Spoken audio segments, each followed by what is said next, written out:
طے شدہ ہے، اللہ کے علم میں سب کچھ ہے، اسی کے حساب سے جنت بھی لکھی جا چکی ہے اور جہنم بھی. یہ اسلام نے بیان کیا. ہم اچھی بری تقدیر پر ایمان رکھتے ہیں، ہمارے ایمان کا حصہ ہے، ہمارے ایمان کا جزو ہے.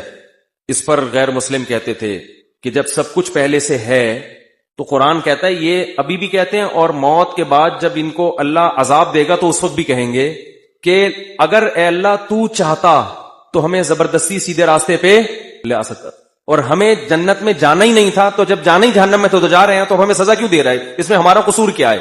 قرآن نے کیا کہا؟ قل هل عندکم من علم فتخرجوه لنا، تمہیں پہلے سے یہ علم تھا کہ تم نے جہنم میں جانا ہے؟ اگر تھا تو لے آؤ. یہ جواب نہیں، یہ قرآن سوال کر رہا ہے جس کا اب تک جواب، یہ میں اس کو ذرا آسان انداز میں سمجھاتا ہوں. قرآن نے تو آسان میں، لیکن عربی میں ہے نا، تو میں اس کو اردو میں آسان انداز میں سمجھاتا ہوں. بہت سے لوگ تقدیر کے عقیدے کی وجہ سے کہتے ہیں کہ بھئی جب ہماری قسمت میں گناہ لکھا ہوا ہے، قسمت میں ہر چیز لکھی ہوئی ہے، صرف عمر نہیں لکھی ہوئی، کتنا زندہ رہنا ہے، ایک ایک پکوڑا آپ کی قسمت میں لکھا ہوا ہے، کتنا کھانا ہے کتنا نہیں کھانا، ایک ایک سموسہ لکھا ہوا ہے. کیونکہ اللہ کا علم تو کامل ہے نا، اللہ کو تو سب پتا ہے کس نے کتنے پکوڑے کھانے، کتنے نہیں کھانے، کس نے معذرت کے ساتھ کتنی شادیاں کرنی ہیں، کس نے نہیں کرنی، کس کے کتنے بچے ہوں گے، کس کے نہیں ہوں گے، کس کے بیٹے ہوں گے، کس کی بیٹیاں ہوں گے، سب کچھ. کون جنت میں جائے گا اور کون جہنم میں جائے گا، کون فلاں موقع پہ گناہ کرے گا، کون فلاں موقع پہ نیکی کرے گا. یہاں لوگ سوال پوچھتے ہیں کہ جب پہلے سے طے شدہ ہے تو ہم تو اسی کے حساب سے گناہ کر رہے ہیں نا، تو ہمیں اس پہ سزا کیوں ملتی ہے؟ اس کا قرآن کیا کہتا ہے کہ طے شدہ ہے مگر تمہیں پتا نہیں ہے. تم تو یہ سوچ کے کر رہے ہوتے ہیں نا، اپنے پورے اختیار سے، اپنے مکمل اختیار سے جرم تم کر رہے ہوتے ہو.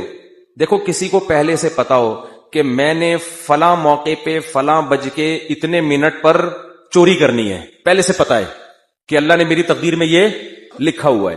اب آپ کو پتا ہے یار تقدیر کبھی ٹلتی نہیں ہے، ہفتے کے دن دوپہر 2:03 پر میری تقدیر میں لکھا ہے کہ میں مسجد سے چپل چوری کروں گا. آپ جاؤ 2:03 پہ مسجد سے چپل چوری کرو. اللہ جب آپ کو قیامت کے دن پکڑے، سزا دے چوری پہ، تو آپ کہنا اللہ مجھے پہلے سے پتا تھا، میری تقدیر میں لکھا ہوا تھا، میں نے لوح محفوظ دیکھ لی تھی. تو اللہ آپ کو سزا نہیں دے گا، کیونکہ اللہ نے خود کہا ہے کہ لوح محفوظ میں جو چیز لکھی ہوئی ہے وہ چینج نہیں ہو سکتا. اللہ میں تو مجبور تھا، مجھے پتا تھا، میں نہیں بھی کرتا تو مجھے تقدیر کھینچ کے لاتی اور میں چپل چوری کرتا. لیکن آپ کو پہلے سے پتا نہیں ہوتا. جب پتا نہیں ہوتا تو آپ اپنے اختیار سے کر رہے ہوتے ہیں، اپنے اختیار سے جا رہے ہوتے ہیں، اپنے اختیار سے چپل چوری کر رہے ہوتے ہیں، اپنے اختیار سے پکڑے جاتے ہیں. اس کی مثال اور آسان کر کے، ایک دن کیا ہوا، زید نے بکر کا قتل کر دیا. زید نے کیا کیا؟ بکر کو قتل کر دیا. ہفتے کے دن 2:03 پہ آپ نے زید کو پکڑ لیا، بیٹا تو نے بکر کو قتل کیا ہے، ہم تجھے قتل کریں گے سزا کے طور پر. زید کہتا ہے دیکھو بکر کی تو عمر اتنی تھی، بکر نے اس سے زیادہ زندہ نہیں رہنا تھا. ہمیں پتا ہے ہر آدمی کی عمر پہلے سے طے شدہ ہے، تو زید نے تو اتنے ہی سال زندہ رہنا تھا. حدیث میں آتا ہے ماں کے پیٹ میں جب بچہ ہوتا ہے تو پہلے سے فرشتہ لکھ کے چلا جاتا ہے کتنے عرصے کے لیے زندہ رہے گا یہ. تو اس نے تو ہفتے کے دن 2:03 پہ مرنا تھا، اس سے زیادہ اس نے زندہ نہیں رہنا تھا. بتاؤ سچ کہہ رہا ہوں؟ آپ کہیں گے بھائی بالکل سچ کہہ رہا ہے. لیکن آپ اس بیس پہ زید کو چھوڑ دو گے؟ آپ بولو گے کہ یہ بات اللہ کو پتا تھی، اللہ کے علاوہ کسی کو پتا نہیں تھی. تیری نظر میں تو وہ ابھی زندہ رہنے والا تھا، تو نے تو اپنے اختیار سے جا کے اس کو 2:03 پہ قتل. یہ تو قتل کے بعد پتا چلا ہے کہ اس نے زندہ رہنا تھا، تجھے تھوڑی پتا تھا. اگر زید کی سمجھ میں یہ دلیل نہ آئے نا اور کہے نہیں نہیں نہیں میں نے تو مارنا ہی تھا، تو آپ زید کو بولے ٹھیک ہے پھر ہم تجھے قتل کرتے ہیں.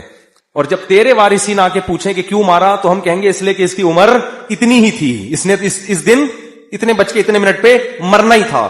یہ دلیل زید اپنے خلاف کبھی بھی نہیں مانے گا، دوسرے کے خلاف مانے گا. تو اللہ فرماتے ہیں کہ تم جو دلیل اپنے خلاف نہیں مان رہے، دوسرے کے خلاف کیسے مان رہے ہو، اور میرے خلاف کیسے مان رہے ہو؟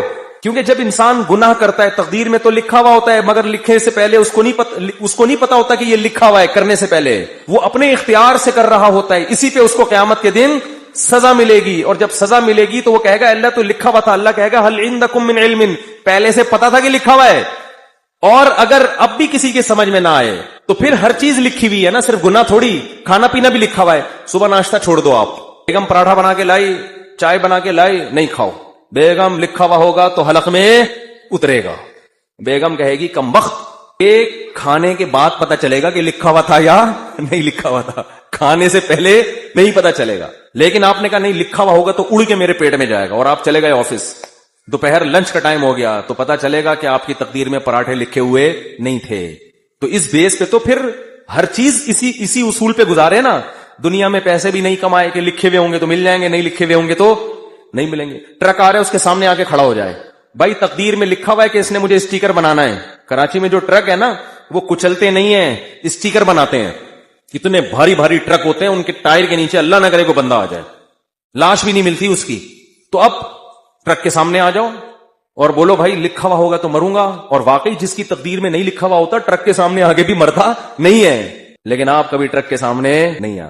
تو جو آدمی زنا کر رہا ہے, یار تقدیر میں لکھا ہوا ہوگا تو بچ جاؤں گا, نہیں لکھا ہوا ہوگا تو اس کو بولو تو ٹرک کے سامنے بھی آ جا, تقدیر میں لکھا ہوا ہوگا تو مرے گا, نہیں لکھا ہوا ہوگا تو نہیں مرے گا. ہمیں پہلے کچھ نہیں پتا, اسی پر امتحان ہے, آزمائش اسی پر ہے. اللہ کو تو پتا ہے سب کچھ, ہمیں نہیں پتا. اگر ہمیں بتا دیتا پھر آزمائش ختم, پھر ہم نہ زندگی کی فکر کرتے نہ کھانے کی فکر کرتے. میں بیٹھا رہتا, بھائی بیگم مجھے آج پتا, میں نے لوح محفوظ میں جھانک کے دیکھا ہے کہ میری تقدیر میں 4 شادیاں. پراٹھوں سے زیادہ مزے کی مثال کون سی ہے؟ 4. میری تقدیر میں یہ 4 لکھی ہوئی ہیں, مجھے رشتہ تلاش کرنے کی ضرورت نہیں ہے. اور واقعی کچھ لوگوں کی تقدیر میں لکھی ہوئی ہوتی ہے, وہ نہیں بھی کر رہے ہوتے پھر بھی ہو جاتی. پنجاب میں ایک بہت بڑے بزرگ ہیں, نام نہیں بتاؤں گا, تو وہ 4 ہیں ان کی ماشاءاللہ. میں نے کہا بھائی یہ کیسے؟ انہوں نے کہا جو بیوہ ہوتی ہے نا محلے میں, لوگ زبردستی ان کے کھاتے میں لا کے ڈال دیتے ہیں, زبردستی ان کے کھاتے میں لا کے ڈال دیتے ہیں. حضرت آپ پاؤں پکڑتے ہیں, حضرت وہ بےچارے کر لیتے ہیں, نہیں چاہتے ہوئے بھی کر لیتے ہیں. تو دیکھو یہاں لوگوں کو مل نہیں رہی, اور جن کی تقدیر میں لکھی ہوئی ہے زبردستی ان کے کھاتے میں لا کے ڈالی جا رہی. تو شکر ہے 4 سے زیادہ کی اجازت نہیں ہے, ورنہ پنجاب کی ساری بیوائیں اور متعلقہ ان کے کھاتے میں. بڑے نیک ہیں وہ بزرگ, بہت نیک ہیں. تو اس لیے قرآن یہاں بھی بجائے آپ کا سوال کا جواب دینے کے نا کہ تقدیر میں لکھا ہوا ہے, قرآن آپ سے سوال کر لیتا ہے الٹا.